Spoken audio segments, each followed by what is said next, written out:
Well, you just can't top Night of the Living Dead. You know, back in the 80s, I conducted a poll of all the drive-in movie fans in America as to what was the greatest drive-in movie ever made, and they voted for Night of the Living Dead, the original 1968 version, of course.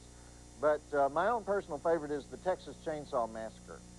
Saw is still the king, although I will admit Night of the Living Dead is the finest movie ever made in Pittsburgh.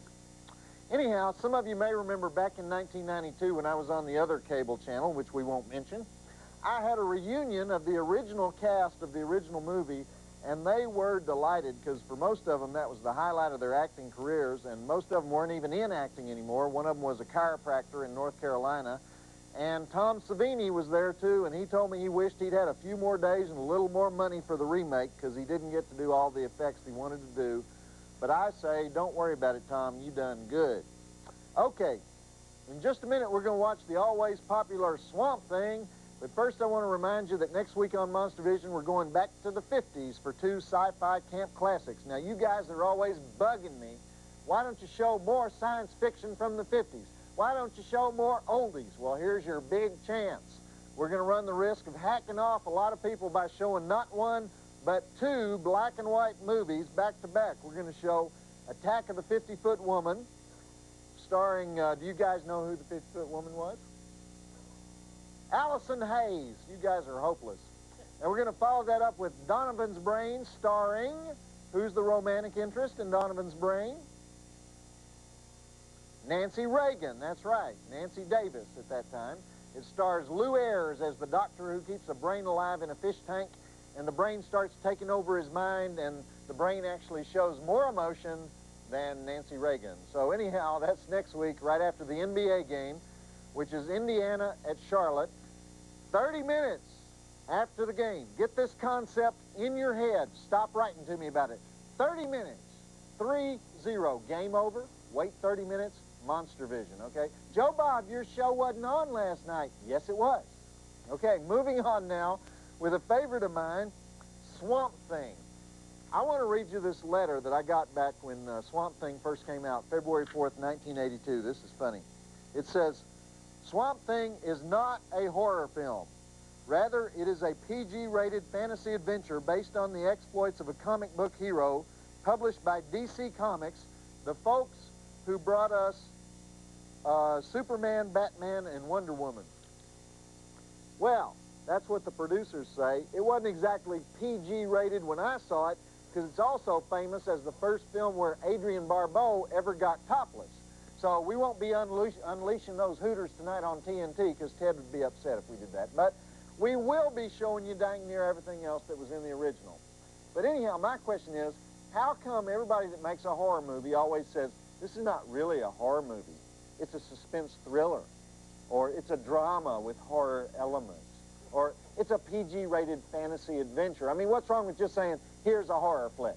Burns my bacon every time I see that. So, anyway, this is the story of how Adrienne Barbeau goes deep, deep, deep into the swamp, where a secret research laboratory is about to solve the problem of world hunger when, whoops, some vicious corporate mercenaries show up and accidentally set a scientist on fire, and he falls in the swamp and becomes, you guessed it, Swamp Thing.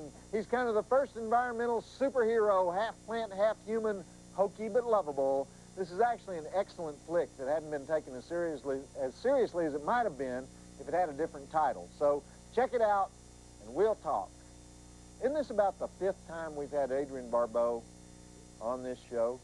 She was the favorite actress of both John Carpenter and Wes Craven in like the late 70s, early 80s. So you know what she does now, though? Nightclub lounge act.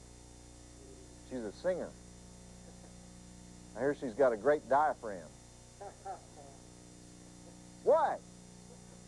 Say that about singers. And now, back to Joe Bob's Last Call on TNT. Nice sloppy kiss there at the end of that scene, don't you think? Better than your average sealed lips Hollywood kiss. You know how they do that? Why do they even bother with that? Makes you think all the men are gay or something. Of course, a lot of the men are gay, but don't you hate that when you can tell they're gay, though, and that babe is going to waste? Of course, the gay guys are sitting out there saying, Don't you hate that when a perfectly good hunk goes to waste like that? Well, anyway, let's not dwell on that. Good part's coming up now. I don't want to give this away, but there's a stuntman in a fire suit, and if you've ever been around movie sets, you know that when you set a guy on fire, usually the most he stays lit is about maybe 5 seconds, and then the fire extinguisher guys run in, put him out as soon as the director yells, cut. Well, I just want you to watch how long this guy stays on fire in this scene. It's amazing, and if that's not enough to hold your attention, Adrienne Barbeau is about to get very wet while wearing that same Hawaiian shirt, if you know what I mean, and I think you do. Last time we showed this movie, a bunch of gals wrote in. They were mad at me. They said, why do you talk about Adrienne Barbeau that way? Look, you don't go to the World Trade Center to stare at the basement. You know what I'm saying? And now, back to Joe Bob's Last Call on TNT. Okay, another great historic scene to watch here. Louis Jourdan, who plays the villain, is hanging around his mansion talking about evil stuff, and there's a beautiful blonde serving his every need. And that is the acting debut of Mimi Craven, soon to be the wife of Wes Craven, now the ex-wife of Wes Craven. We won't dwell on that, but she was a flight attendant for Delta. She was based in Dallas, and Wes flew on one of her flights and decided she was a star, and Viola, he put her in the movie and married her. She went on to be in a lot of flicks. You might have seen her in Last Dance with her good friend Sharon Stone, but just a little Swamp Thing trivia, just doing my job. Thank you very much. Continue. What is it that makes these guys go for flight attendants, though?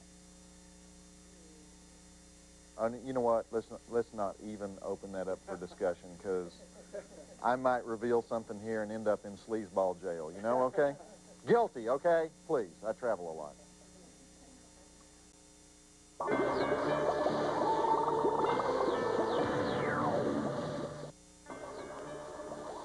And now, back to Joe Bob's Last Call on TNT. I have a question about Louis Jourdan in this movie, the villain, the bad guy. First of all, where'd he get that haircut? Normally, you have to go to a state prison to see a haircut like that. Cy Sperling wouldn't call that hair. Secondly, wasn't he like a major international star? I mean, I think this is a great movie, but it's still like a B-movie horror flick. This is the guy who starred in Can-Can, right? I wonder if he was a happy camper doing this, or whether he was always thinking, I'm working with a bozo in a plant suit. You ever think about stuff like that? No. Okay. Guess that's why we're different. Okay, back to Swamp Thing. You guys don't watch musicals at all, do you? Shirley MacLaine hiking up her skirt for Frank Sinatra, that just doesn't ring any bells for you, does it? Maurice Chevalier, nothing, right? How about them Packers? And now, back to Joe Bob's Last Call on TNT. Okay, now we're going to get that Beauty and the Beast thing going. Adrienne Barbeau falls in love with the now one-armed Swamp Thing because she sees his inner beauty beyond the green fungus on his face. Now, if we were watching the European version, or the version you can still get at the video store, this is where Adrienne pops her top for the first time in history. She does it to give the Swamp Thing a little vegetable thrill. I kid you not, that's what it is. It's still a pretty amazing scene, even in the TNT version, because we go right up to that line. We make you think we're going to cross over it. We kind of toy with your emotions, okay? Here goes. Cable can be cruel. And now, back to Joe Bob's Last Call on TNT. Do you notice the outfits they put on Adrienne Barbeau in this whole movie? You know, I don't want to say anything sleazy here, but when she runs through the swamp, you think she's going to put both her eyes out, if you know what I mean. And I think you do. That's just an observation. It's early in the morning. We're all adults, you know. Well, not really adults, per se, but I mean, I could have just said, get a load of those hematomas, you know, but I went for the restrained version. And now, back to Joe Bob's Last Call on TNT. Ah, is this a great movie or what? Louis Jourdan turns into a giant hairy pig vegetable. Now that's something you don't see on Turner Classic Movies. We don't call it Monstervision for nothing, you know. All right, for the conclusion of Swamp Thing, check out this bodice on Adrienne Barbeau as she runs around in it and gets totally drenched again. How many times have they dunked Adrienne in the movie? I don't want to beat a dead horse, but the cleavage wranglers really earned their money on this baby. All right, that's all I'm going to say. You be the judge. You know what I want to know? Where do they put her microphone? I mean, I could guess, but there are times when you really want to be the assistant sound guy, you know? And now, back to Joe Bob's Last Call on TNT. And there you have it, the great Swamp Thing. I can watch that 2 or 3 times a year and never get tired of it. One of Wes Craven's most underrated pictures. Okay, I want to remind you that next week we have a great cult double feature from the 50s, Attack of the 50-Foot Woman, followed by Donovan's Brain, featuring Nancy Reagan and Lou Ayres. And I guess that's it for me, Joe Bob Briggs, reminding you that today's the first day of spring, so try not to get anybody pregnant. Okay, I have an Easter joke, all right? 3 Buddhists die and go to heaven. When they get to the gate, St. Peter suddenly cries out, "Wait, you don't believe in God, so I'll have to ask each of you a question before I can let you in." So he says to the first Buddhist, "What is Easter?" So the enlightened Buddhist responds, "Oh, wonderful holiday where a whole family get together, eat turkey." St. Peter says, "Sorry, you are not allowed entry." So he says to the second Buddhist, "What is Easter?" "Oh, wonderful day, big fat man in red suit, lots of presents." St. Peter says, "You're out." So he says to the last Buddhist, "What is Easter?" The guy says, "Very religious holiday. Man dies on cross, saves world, buried in cave with stone rolled in front.